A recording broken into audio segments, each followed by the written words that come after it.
Hello, welcome to Jewish Museum Milwaukee's Museum Moments. Today, we are joined by my colleague, Samantha Goldberg from the Nathan and Esther Pelz Holocaust Education Resource Center.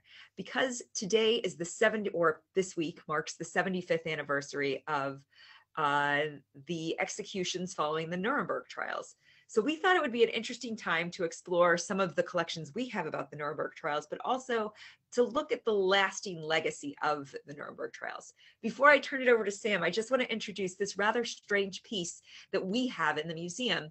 It's a series of framed autographs and pictures that were collected by a serviceman. I believe his name was Ernie Sandroni, who was at Nuremberg. And they're of all of the people who were on trial, or not all of them, but a good portion of them. And we've had this in our collection for a while. It was one of these things that Mr. Sandroni felt like it needed to be somewhere. He didn't know what to do with it after he collected it. And it was in his house for many, many years. It's kind of a strange collection altogether, but it shows you this kind of weird state that people were in around the Nuremberg trials. These people are criminals, but what's their role? How does this look? Sam, can you take us through some of the mechanics of what the Nuremberg trials were like? Absolutely. So the Nuremberg trials, as many of you may have guessed, were the trials following the Holocaust. So interesting enough, this picture that Ellie described to me, now we're seeing here, is who we see and who we don't see. But first, I'm just going to go over a little bit, I guess, of an overview. So there were a lot of high-ranking officials, those that did not escape or committed suicide before the trials. They were tried in this international court. So this was actually the first time that individuals were going to be held accountable for international crimes or crimes that their government committed. So that was a huge thing. And that's kind of, we're going to dive into the lasting legacies later. But there was a total of 199 defendants tried at Nuremberg, with 161 that were convicted and 37 that were sentenced to death. So, and there was also additional trials that were held for other high government officials, military SS, that were outside of Nuremberg, and namely the Eichmann trial, which is very well publicized, that happened later on as well. So there were trials that kind of followed Nuremberg, that kind of continued on with this, the trials following the Holocaust.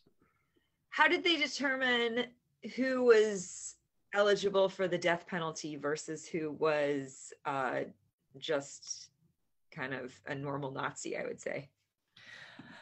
That's a great question. And a lot of it was just based on like who was orchestrating it. So some of the high ranking officials that were really kind of like the puppet masters, they got more of the death sentences, whereas people that ran the camps, that were helping in little pieces that helped to orchestrate the Holocaust, got lesser sentences. And there were a few acquittals as well, of people that escaped any kind of persecution. And as we're kind of thinking about this, I know that the Nuremberg trial was the first moment in which kind of all of the evidence of the Holocaust starts being developed.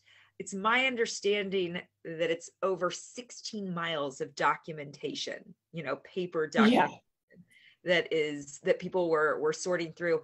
What was that process like? Where were they getting the information? How are they pulling this all together? Well, the Holocaust, many people will refer to as one of the most well-documented instances of genocide because they kept meticulous records. They had a lot of forms that said, like, this is how many orders of Zyklon B we need. This is how many people entered the camps. This is how many people were eligible for work. This many children and women were gassed. It was meticulous. So they were able to collect this from the camps and the killing centers that were abandoned when the SS were losing the war, or when Germany was losing the war and SS were fleeing on death marches, or just trying to kind of like leave this crime space. But there was a lot left behind because they were just kind of in a hurry and leaving. So they destroyed a lot, but there was still a lot that was collected. And as we're talking about, kind of alluded to in the beginning about who was not in this picture you showed, there were a lot of people, Adolf Hitler, Joseph Goebbels, that committed suicide, and also destroying documents as well, like kind of there. And there was never a written order from from Hitler to commit genocide in the Holocaust, but all of the other supporting documentation kind of proves that intention of mass murder. But when we're talking about intention and the trials in general, what I always find interesting is the defense. So what were the defenses of the people that were on trial? Even like if you're watching crime shows now, there's always the defense, even though you know the person's guilty, but there's some sort of defense.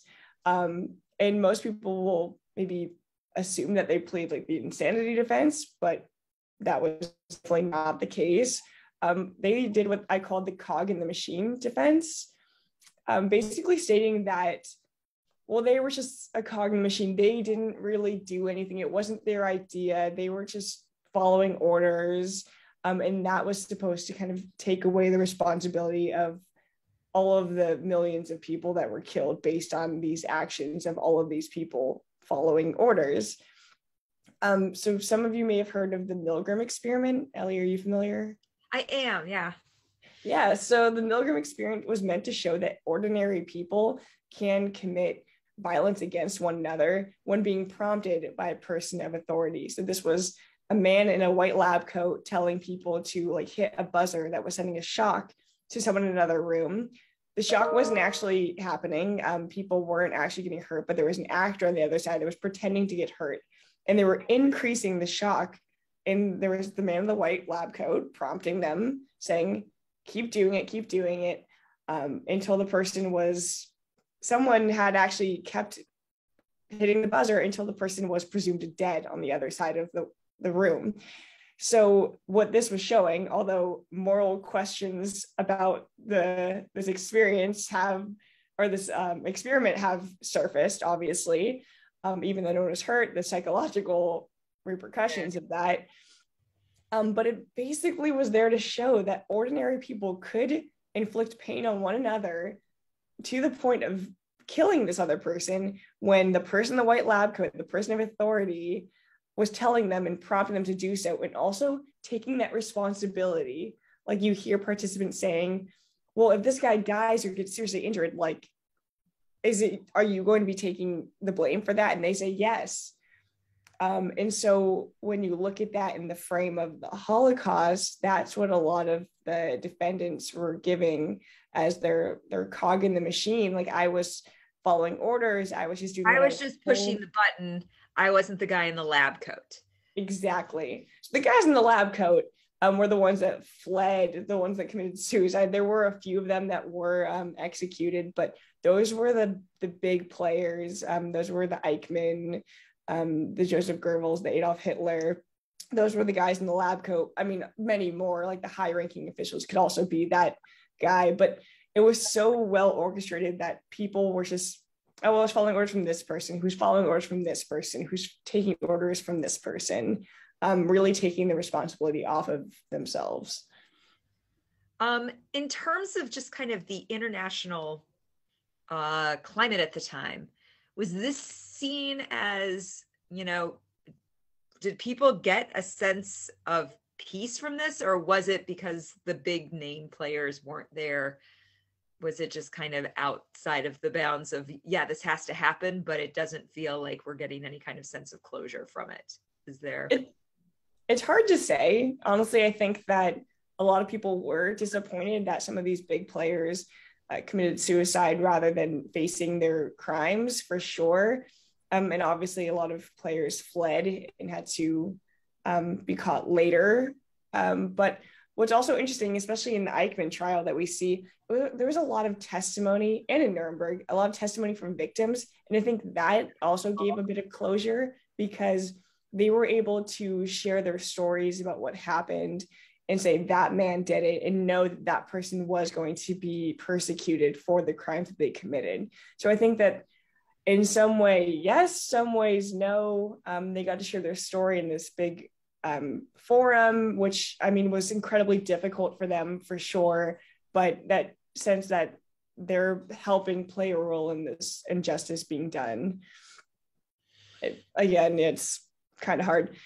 And also, I know we mentioned about lasting legacies. I feel like let's get jumping a little bit, but it's also interesting to know like what they were tried for. It wasn't genocide. They were tried for like crimes against humanity and war crimes. Again, probably the first instance of individuals being tried for something like that. That was really like an international offense, but not tried for genocide. And that's because the word didn't exist yet.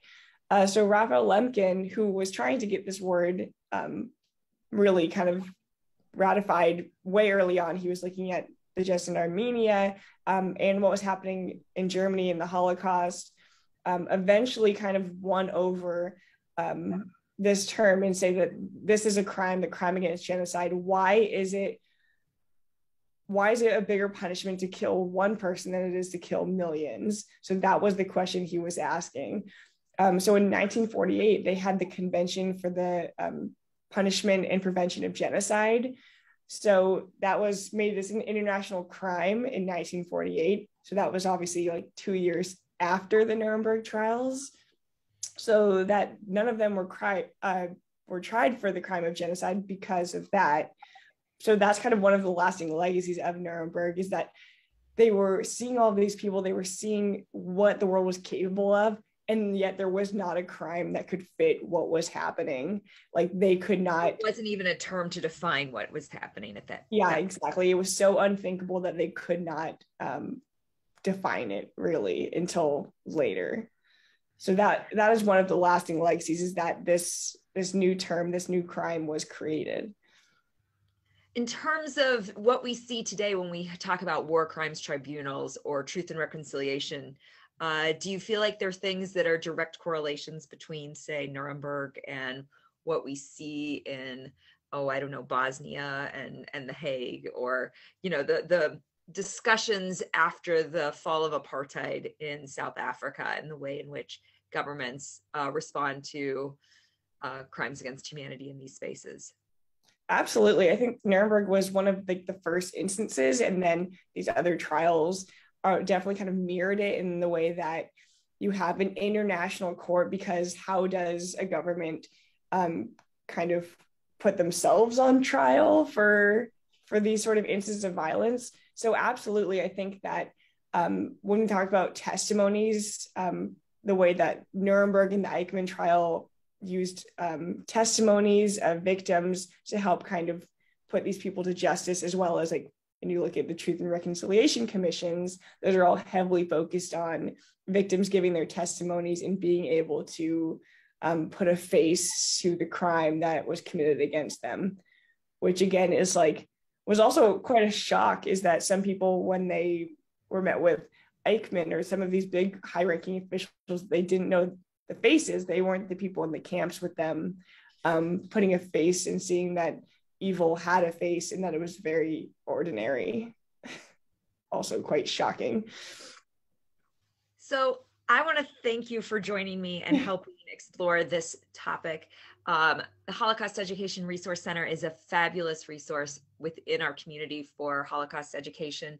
And one of the things when we talk about testimony and survivors telling their stories, it's one of the things that your organization has done for decades, is ensuring that Holocaust survivors have places and ways to share their stories with the broad community. So thank you so much for what you do. And thanks for joining me today. Thanks for having me.